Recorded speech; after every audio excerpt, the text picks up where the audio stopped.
Hello everybody and welcome to day number 5 and the final day of the beginner series.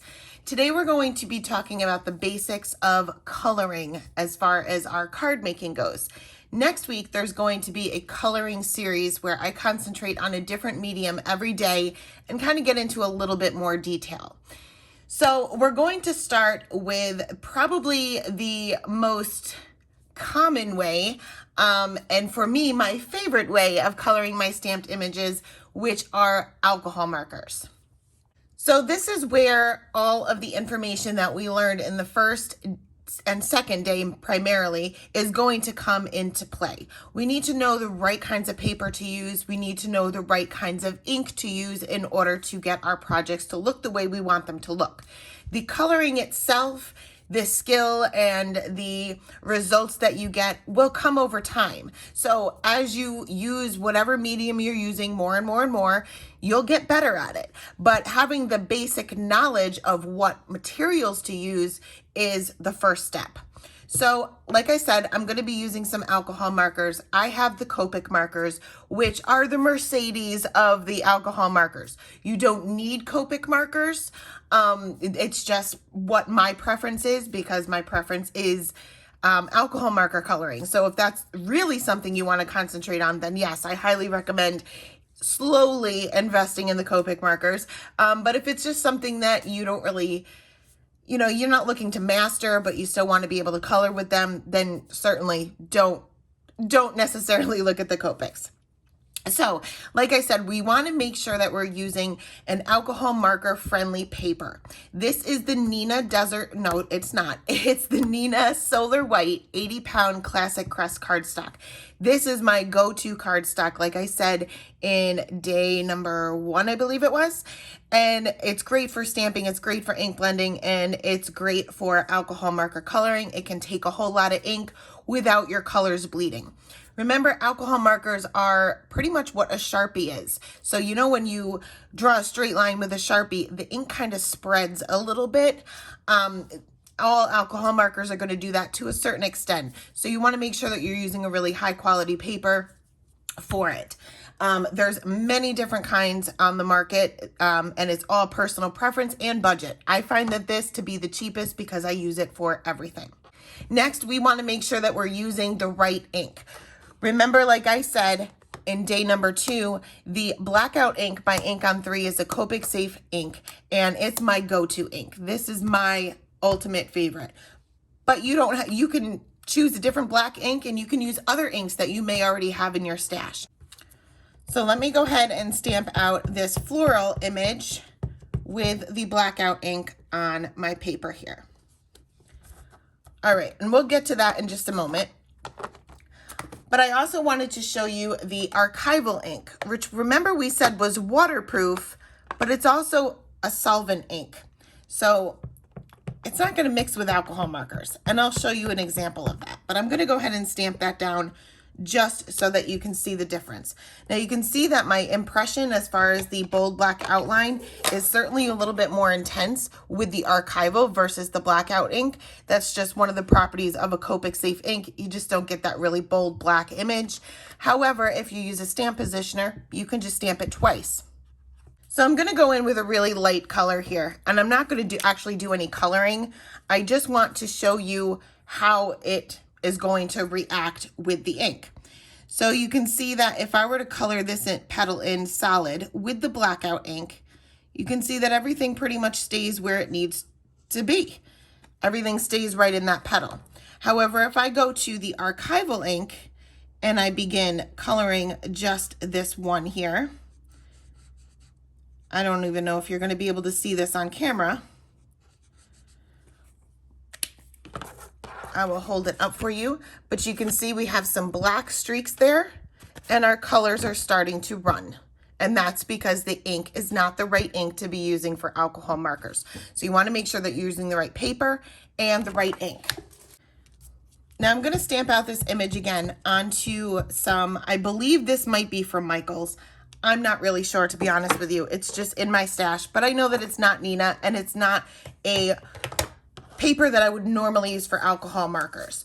And I'm going to do my normal coloring. So I'm going to add quite a bit of ink to this. I'm going to do some layers just to see how the paper holds up with the ink.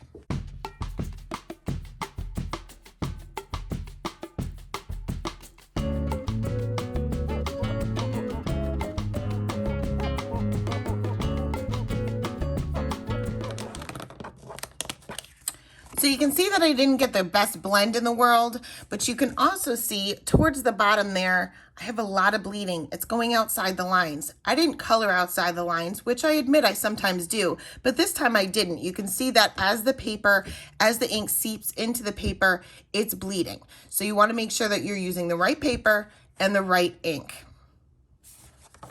So next is watercolors, and these are just traditional watercolor paints. There are so many different variations of watercolor mediums, and I will get into that in just a minute. But these are your basic watercolors. So obviously they react with water, very similar to what we had as a kid. They're just a little bit higher quality. So once again, the paper and the ink are going to basically mean everything. I like to, when I'm using regular watercolors, use regular watercolor paper. Remember, I like the Canson watercolor paper. But you can also use Bristol Smooth. Remember, it's not going to take quite as much water, and you're not going to get the same results as regular watercolor paper, but you're still going to get decent results. Next, I have a piece of the Nina Solar White that I just used for the alcohol marker coloring, and I just want to show you the difference. Also, we want to make sure that we are, once again, using the right ink. So we have this that is waterproof, the archival ink that does not go with alcohol markers. The ink on 3 is also waterproof, so I can use that as well. So I'm going to take this same image here, and I am going to label this. So this is watercolor. This is Bristol. And this is Nina.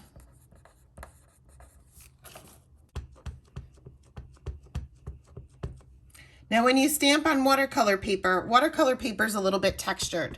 So you may not get the best impression, which is where the stamp positioner is helpful, no matter what ink you use.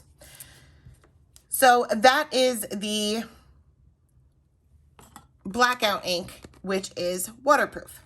Next, I'm going to stamp them with Black Soot Distress ink. This is the regular distress ink, not the oxides, but the oxides are going to kind of react the same way, or very similar anyway. I'm just going to use this yellow color that I already have mixed on my palette because it's a fairly light color and you'll be able to see the results. So again, I'm not going to do anything special here, but I am just going to go over this one petal with the paint. And this is watered down. I just add a drop of water to the paint palette itself, and just to get that activated. So you can see that it held the water. I don't have any bleeding. It didn't go outside the lines. The thing you want to make sure that you remember with watercolor is that it's only going to spread as far as the water is.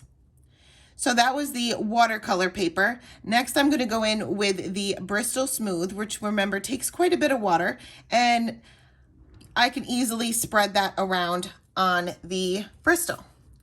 Next is the Nina, which is not watercolor paper, and I am just going to add my color to that, and it's working, but it's seeping right into the paper immediately. I wouldn't be able to go back in and add more color to this if I wanted to, where the other ones I can. This is still wet. If I wanted to add a little bit of orange, I can, and it's going to kind of blend in. If I add it here, it's just going to stay right there because it's going to seep into the paper. It's not made for watercolor. So that was the waterproof ink. Next, we're going to go in with the distress ink, which, remember, is a water reactive ink. So I'm going to go in and just add my color. And I'm going to give this a second to dry, but you may already be able to see that almost similar to where I had the archival ink with the Copics or the alcohol markers, where I had kind of the color of the ink itself kind of bleeding in. That's almost the effect that you're going to get, no matter how careful you are, because the ink reacts with water. So the more moisture I add, the more bleeding I'm going to have. Now, I didn't really have too much bleeding on the Nina because it seeps right into the paper. It doesn't blend. So it's going to pretty much stay put the second I put it down. But I'm going to hold the watercolor up, and you can see right there in the corner and off to the right hand side, I have a lot of that ink kind of pulling to the center.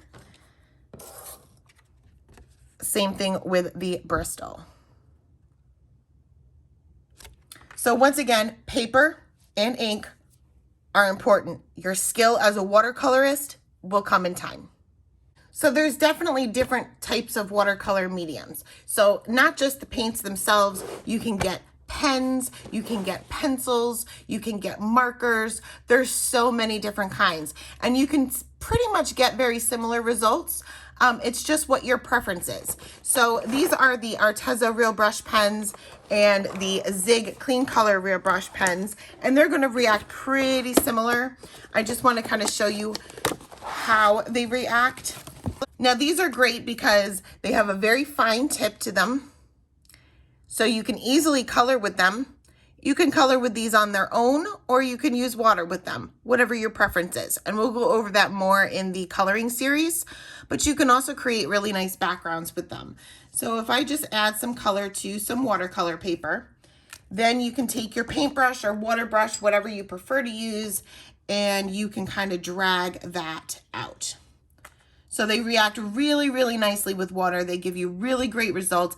The only difference that I find with the Zigs are that watercolors tend to dry back, which means they get lighter as they dry. The Zigs really don't. They maintain their color. There's also distress markers. There are several different brands of watercolor markers. There's watercolor pencils that will work very similar. And like I said, we will get into all of the details in the coloring series itself. Finally, we have colored pencils, and there are many different brands of these as well. These are the Arteza, and they are very inexpensive. The quality's not bad. I prefer to use the Polychromos, are my favorite, but the packaging is so big I can't fit it in camera. I have the big set, the 100, I believe it's 120 set, but basically colored pencils are going to pretty much go with any ink. I really haven't had any kind of issue with any ink as far as colored pencils go, but if you are using a pigment ink or say something like a Distress Oxide, you may want to give it a few minutes to dry before you jump right into the coloring, but mainly you're not going to have a problem. Paper, on the other hand, is you don't want something smooth. So something like Nina Solar White, like I normally use for everything, may not be the best. Can you still get good results? Yes, much better than you can with watercolor on Nina, but you want something with a little bit of tooth to it, which means that you have a little bit of texture to the paper. So something like a craft cardstock and many, many colored cardstocks will work great with the pencils. The main thing to concentrate on is a light hand with colored pencils. And like I said, we'll go over all the details in the coloring series, but you can use something like Gamsol and to get your blending done, or you can just blend with the pencils like I prefer to do. Keep a good point on them, make sure they're nice and sharpened, go in with a light hand, and you will have to add multiple layers.